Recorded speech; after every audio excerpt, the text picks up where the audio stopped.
Right. One of the other things to really understand is there's lots of influences. So we've just started to cover the issue of seasonality, but the impact of seasonality is also impacted by body condition score. It's impacted by available feed. It's impacted by rainfall, etc., etc. So if we look at this graph, and this graph comes lifetime ewe, right? So let's start at the opposite end, and we look at joining. So we want to join on a rising plane of nutrition. Okay, a rising plane of nutrition is actually sending the right signals to you to actually increase the rate of ovulation. It's signaling to her how to partition nutrient effectively, and it's getting her in the best possible joint. So really you want to be taking her, by the time she dries off and gains weight, in that last, sort of 6 weeks, you want to be putting on, like 0.25 of a condition score, and you effectively want to join her at condition score 3 to get your best result, right? And then during the early pregnancy period, you can hold it flat. You don't want it to decline, because in that early pregnancy period, that first trimester is where the size of the placental sac is set and the size of the umbilical cord is set, which is about nutrient exchange. So if you choke back nutrition at the start of the pregnancy, it will have a long-term effect, on the actual pregnancy itself, but also in the future development of the animal. And then in late pregnancy, the last 50 days is where 80% of all fetal growth occurs, and that's where you want to lift her that 0.5 of a score. You want to get it up. Lamb birth weight increases. The ability to produce colostrum and milk improves on that condition score. Partitioning of energy is effective to the fetus, and therefore lamb survivability improves. And then she'll drop probably a whole score over lactation.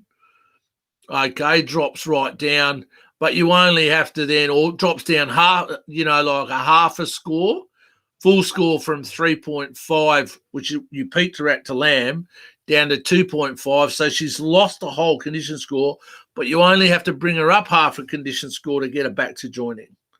Okay, so that's a really economical way of seeing it and doing it. And unproductive ewes, they just cost people money, right? So ewes are really, or embryos and fetuses are at risk in particular times. So embryonic loss is particularly high in the first 40 to 45 days after conception. That is why we want stable nutrition. That is why that's not a good time to be shearing them. That is why that we don't want to be running them hard in the yards or running dogs into them hard. We really want this as long as possible period of stabilization in that first stage of pregnancy. Okay, so that's really where you can slough off a heap of embryos, summer storms, changing diets. That's a real problem. So we want stability. Then fetal loss can occur all the way out to about a day 140, 145. Poor old scanners get blamed for not scanning twins correctly, but a lot of times you scan twins and one of the twin is absorbed in that period of time there. Okay, so that is probably more common than scanners not picking up the twins.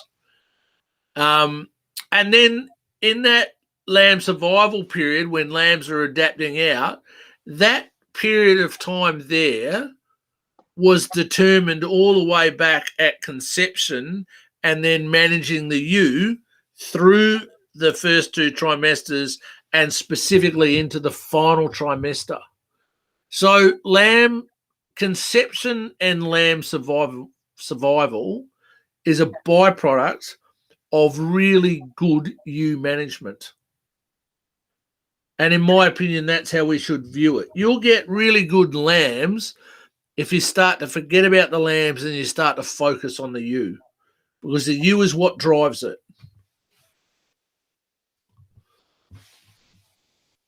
So we see here on this graph comes from Gordon Rathjogi at New South Wales DPI. It has significant data points. It's really, really quality research. So we see here in the first 100 days of conception and development, there's very little growth. So this blue line is the age, and the red line is growth. Okay, so time of conception and then growth. So we see in the final 50 days, final trimester, that is when 80% of all fetal growth occurs. Okay. Then what we see in the next 100 days, so day 150 is birth, plus or minus 5 days, but roughly 150 days. What we'll see is the most amount of grams gained per day over the next 100 days. So in there. Now, that is a byproduct of really good ewe management, is good milk, feed on offer, the ability for the lamb to thrive off mum. Highest level of protein it's ever going to get, biggest level of vitamin A and E and mineral balance will be in that period of time. And yet how many times do we see where the ewes aren't managed very well, and then we're out here at that 300 to 350 days and we're trying to finish lambs in feedlots? Whereas what happens here, and if you say this to farmers, they can always picture it, right? A lamb is born and a week later it's doubled in size. And then a week later it's doubled in size. And then a week later it's doubled in size. And the reality is, in the first 100 days, you see lambs, their growth is exponential. At times their growth rate is 2 to 1. For every 2 kilos in, whatever that feed source is, it's 1 kilo on, 2 to 1. The best feedlots in Australia can get about 4 to 1 out here. Most feedlots are at 5 or 6 to 1. So the reality is that period of time there is when realistically we really want to be looking after ewes to maximise the value of a lamb. Now, I don't know, guys, whether you've seen this, these photographs. They're not quite as good as I'd like them to be, but they're from old slides. So what we can see on the left of the screen is that is a picture of a dissected ewe. She's been frozen and cut in half with a bandsaw, and you can see the rumen takes up almost 2/3 of the animal's stomach area. You see heavy column fat, and the eye muscle is heavily developed. All right, it's full size. If you look at the one across, that's a ewe at 20 weeks of pregnancy with twin lambs. Now, the rumen is reduced in size by half. Column fat is almost exhausted, and then look at the size of the eye muscle. So she's consuming herself, right? It's what they do. You've heard the expression, they strip the fat off their back. Well, that's an example of how you strip the fat off your back. So the only way you can manage that is that you manage the ewe going in, and then you have to increase the amount of high energy starch available to that animal, because dry matter, it doesn't matter how much or how good the hay is or how good the pasture is, it doesn't fit. She can't eat enough. So you have to concentrate the energy for her. All right? Because it physically doesn't fit in the rumen. You can't process enough dry matter in that tiny little rumen because it's halved in size, which is why energy is so important, especially for twin-bearing ewes. So when you look at this, and I've just taken, this is a graph off the AWI dry and green feed tables. So when you look at this dry, pregnant, 50, 70, 100, 130, day 10 of lactation, 30 and 50, that red line is available feed in a green paddock, green pasture. All right. The graph is the nutritional requirement. So all the way up to 100 and sort of 30 days, realistically, they're getting enough energy and enough protein from the paddock. But in the last, 20, 30 days prior to lambing, when the demand goes right through the roof, and as she goes into lactation, right, so she's lambed in lactation, she's gone from 13 megajoules of energy required per day at day 130 to 23 to 26 to 21. So through peak lactation, the requirement for energy almost doubles from when she was at 130 days. Okay? Which is really critical that you feed the animal to meet its nutritional requirements. It can't gather them out of the paddock well enough most of the time. So if we think about this, right? So this is a well-managed ewe and high body condition score, okay, where her nutritional requirements are met. She can produce almost 3 times more colostrum than a ewe that is purely stripping energy off her back and consuming her own protein. So what 110% of ME diet means is it means that you're stripping, say, 70% off her back and you're feeding her 40% of what she requires on top of. So it's supplementary feeding. That's how you get 110%, right? So at birth, the amount of grams of colostrum have significantly improved. At 3 hours after birth, it's getting an additional 70 grams. And then by the time 10 hours have gone after, it's almost double the amount of colostrum available to the lamb. All right. They have a program in the UK called Going for Gold. And Going for Gold is all about producing more colostrum. All right. So one of the things that really do really well is barley aids in increasing the amount of colostrum available. Corn and maize is especially good. It's quite hard to get in Australia, but it's really good for increasing both the volume of colostrum and the viscosity of it, so it's much easier to take. Okay, really critical stuff. Going for Gold. You see, this is a 4-year study done in Spain on merino sheep treated with Regulin with melatonin implants. So if you look at 2004, that graph looks like there's no impact of Regulin over the control group. It's actually 20%. It's just the way the graph is represented. So that's a normal year, right? 2005, there was some differences. 2006, there was some big differences. And 2007, again, it was a fairly even difference between it. Some farms would drop off the program, but you can see a real difference. Now, what's the difference between 2004 and 2007, you may ask?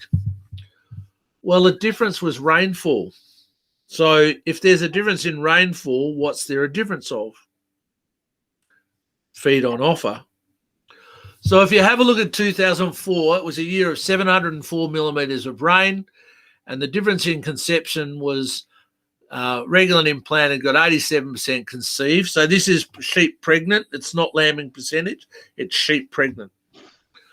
So 78% without, 87% with. So roughly that equates to about 20% more lambs, okay? Yep. Then 2005 was 153 mil of rainfall, and the conception dropped well away on sheep that weren't implanted with Regulin. 2006 was 228 mils. Again, there's still a big difference, not much difference between the 2 years. And then as rainfall started to improve in 2007, so that gap started to close up. The unimplanted sheep started to improve. Now, this is not that Regulin makes sheep perform better than, it prevents them from failing. But those key points, sheep nutritional needs must be assessed and managed by the animal manager if there are paddocks, right? So sheep might be able to determine what they need, but the moment you put a fence in the way or a gate in the way, we have to actually be able to supply it. Okay, it's up to us. Nutritional requirements change as production status alters. So from the dry ewes to first stages of pregnancy to the second trimester through to the third, that's a variable. It changes. The demands change. The ability to identify multiple bearing ewes is one key to meeting those nutritional requirements. If people aren't scanning to multiple, I don't understand how they can manage their sheep. And we all think it's about feeding the multiple. It's not. It's about managing feed. So there's a really big difference here in concept. So imagine you have a paddock and there's enough dry matter in there to feed 1,000 ewes, right? But 500 of those ewes are twin bearing. Their demand for nutrient is twice as much as a single bearing ewe. So the single bearing ewe gets too much feed and the twin bearing ewe doesn't get enough and you ate out the paddock. So you've got problems with both your singles and your twinners. Whereas if you know what's what, you can put the twins aside and manage the feed, and you can feed your single bearers on less feed.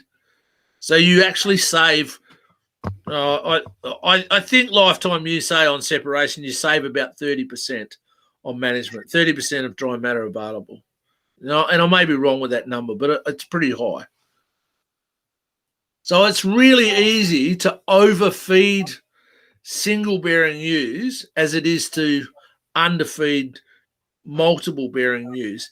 And when you're starting to look at those bigger sheep, those big composites, those 90 kilo ewes, when they are overfed on a single bearing ewe, on a single bearing lamb, man, that's when you start to get real dystocia issues. And that's where you start to see mortality issues.